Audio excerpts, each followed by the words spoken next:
ഞാൻ നേരത്തെ പറഞ്ഞല്ലോ, ഒരു ആളുടെ സ്വപ്നമാണ് വീടെന്ന് പറയുന്നത്. ഒരുപാട് കാലത്തെ സ്വപ്നം.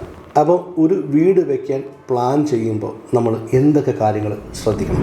നമ്മൾ ഒരു വീട് വയ്ക്കാൻ പോകുമ്പോഴത്തേക്കും ആദ്യമായിട്ട് നമ്മൾ ശ്രദ്ധിക്കേണ്ട പ്രോപ്പർട്ടി വാങ്ങുമ്പോഴത്തേക്കും ശ്രദ്ധിക്കേണ്ട കാര്യങ്ങളാണ്. പ്രോപ്പർട്ടി എന്ന് പറയുമ്പോഴത്തേക്കും നമ്മളെ കേരളത്തെ സംബന്ധിച്ചിടത്തോളം പറയുമ്പോഴത്തേക്കും ഡ്രൈ ലാൻഡ്, വെറ്റ് ലാൻഡ്, അങ്ങനെയാണ് നമുക്ക് ഭൂമിയെ തരംതിരിക്കാൻ പറ്റുക. കരഭൂമി അല്ലെങ്കിൽ വയൽ അല്ലെങ്കിൽ ചതുപ്പെന്ന് പറയുന്ന രീതിക്ക് വരുന്ന ഭൂമികൾ. അപ്പോൾ നമുക്ക് ഇതിനകത്ത് നമ്മൾ മനസ്സിലാക്കേണ്ട കാര്യം എന്ന് പറഞ്ഞു കഴിഞ്ഞാൽ, കരഭൂമിയിൽ വയ്ക്കുമ്പോഴത്തേക്കും cost of construction for foundation എന്ന് പറയുന്നത് വളരെ എക്കണോമിക്കലായിരിക്കും.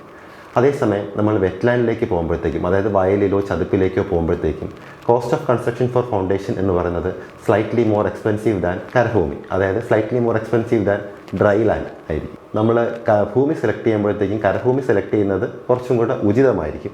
എന്ന് പറഞ്ഞാൽ എല്ലാവർക്കും കരഭൂമി വാങ്ങാൻ പറ്റിക്കൊള്ളണം എന്ന് നമുക്ക് നിർബന്ധമില്ല. അങ്ങനെ വരുന്ന കേസുകളിൽ ഇപ്പം ചില സ്ഥലങ്ങളിൽ പോകുമ്പോഴത്തേക്കും, ഇപ്പോൾ ട്രിവാൻഡ്രത്തിനുള്ള ചില ഭാഗങ്ങളിൽ ക്രീമായിട്ട് വരുന്ന ചില സ്ഥലങ്ങളുണ്ട്. അവിടെ വരുമ്പോഴത്തേക്കും നമുക്ക് വെറ്റ് ലാൻഡേ കിട്ടത്തുള്ളൂ. പക്ഷേ അവിടെയുള്ള കമ്മ്യൂണിറ്റി എന്ന് പറയുന്നത് അത്രയും ക്രീമായിട്ടുള്ള സംഭവങ്ങളാണ്. അങ്ങനെ വരുമ്പോഴത്തേക്കും അപ്പോൾ അങ്ങനെയുള്ള സ്ഥലത്ത് സ്ഥലം വാങ്ങുന്നതിൽ തെറ്റില്ല.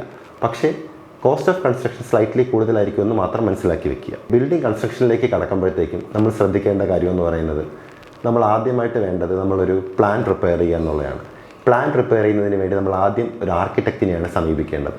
ഒരു ആർക്കിടെക്റ്റിനെ സമീപിച്ച് കഴിഞ്ഞാൽ നമ്മൾ ബിൽഡിംഗ് റൂൾ അനുസരിച്ച്, അതായത് കേരള മുനിസിപ്പാലിറ്റി ബിൽഡിംഗ് റൂൾ അനുസരിച്ച് അവർ പ്ലാൻ പ്രിപ്പയർ ചെയ്ത് നമ്മളെ കാണിക്കും. അപ്പം നമ്മുടെ റിക്വയർമെൻറ്റ് എന്താണോ, ഇപ്പോൾ ക്ലയൻറ്റ് റിക്വയർമെൻറ്റ് എന്താണോ, അത് ആർക്കിടെക്റ്റുമായിട്ട് ഓപ്പണായിട്ട് ഷെയർ ചെയ്യുക. അത് ഷെയർ ചെയ്തതിന് ശേഷം അവരുമായിട്ട് ഡിസ്കഷൻസും പലതവണ റിവിഷൻസും കഴിഞ്ഞതിന് ശേഷം നിങ്ങൾക്ക് ആവശ്യമുള്ള പ്ലാൻ അതിൽ നിന്നും ക്ലിയർ ചെയ്തെടുക്കുക. ആ പ്ലാൻ ക്ലിയർ ആയതിനു ശേഷം നിങ്ങൾ ഒരു സിവിൽ എഞ്ചിനീയറെ സമീപിക്കുക. ആ സ്ഥലത്താണ് ബോൺ ബിൽഡേഴ്സ് ആൻഡ് കൺസൾട്ടൻസ് പോലെയുള്ള കമ്പനികൾക്ക് പ്രസക്തി ഉണ്ടാവുന്നത്.